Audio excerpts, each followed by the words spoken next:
সার্থক স্রোতের video viral হওয়া মাত্রই তোপের মুখে পড়ে গেল স্রোত। হ্যাঁ বন্ধুরা, ভিডিওতে লাইক দিয়ে দেখতে থাকুন। কারণে অকারণে সার্থকের উপরে গিয়ে চিৎকার চেঁচামেচি শুরু করে দেয় স্রোত। স্রোত বলতে থাকে যে স্যার আপনি তো এটাই চেয়েছিলেন তাই না, যে গোটা কলেজ আমার উপরে হাসাহাসি করুক, সবাই আমার চরিত্র নিয়ে আঙুল তুলুক, সেটাই তো আপনি চেয়েছিলেন। এখন নিশ্চয়ই আপনি শান্তি পাচ্ছেন।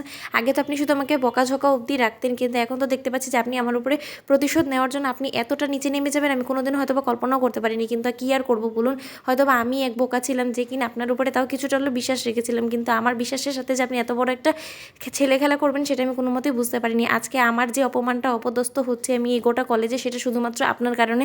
আমি আপনাকে এর জন্য কোনোদিনও ক্ষমা করবো না। ওদিকে সার্থক স্রোতকে বলতে থাকে যে কী বলতে চাচ্ছ কি তুমি তুমি এই ভিডিওতে একবারও দেখেছো যে তোমার সাথে আমিও জড়িত হয়ে গিয়েছি, আর তোমার কারণে অকারণে আমার উপরে সবাই সন্দেহ করছে যে আমি হয়তো বা আমার চরিত্রটা খারাপ, তার জন্য হয়তো বা আমি ছাত্রীর সাথে জানা তাই করছি। তুমি একবার আমার দিকটা ভেবে দেখেছো? তা সত্ত্বেও তো আমি সব কিছু মুখ বুঝে সহ্য করছি। তুমি এটা বুঝতে পারছো না যে পরিস্থিতি অনেকটা ঘোলাটে হয়ে গিয়েছে?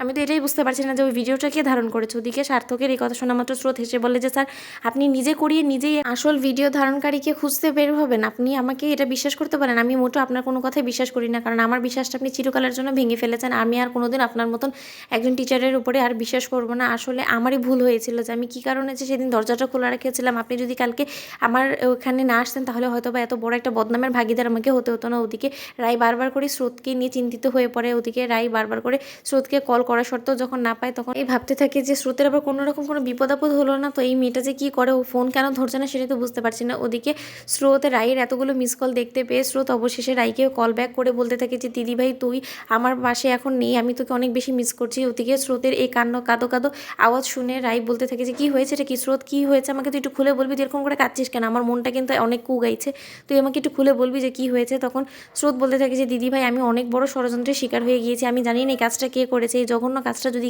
যে কেউ ইচ্ছাকৃতভাবে করে থাকে তাহলে আমি কোনো মতে তাকে ছেড়ে কথা বলবো না। এই কথাটা আমি তোকে বলে দিলাম। ওদিকে রায় বলতে থাকে কী হয়েছে বল। ওদিকে গোটা কথাটা শোনার পর রায়ের কপালে হাত দিয়ে দেয়। রায় বলতে থাকে যে এত বড় একটা ঘটনা ঘটে গেলো আর তা সত্ত্বেও তুই আমাকে কোনো কিছু জানানোর প্রয়োজন মনে করলি না? তুই কি একাই সব লড়াই লড়ে ফেলবি? তুই এর কথা ভেবেছিস?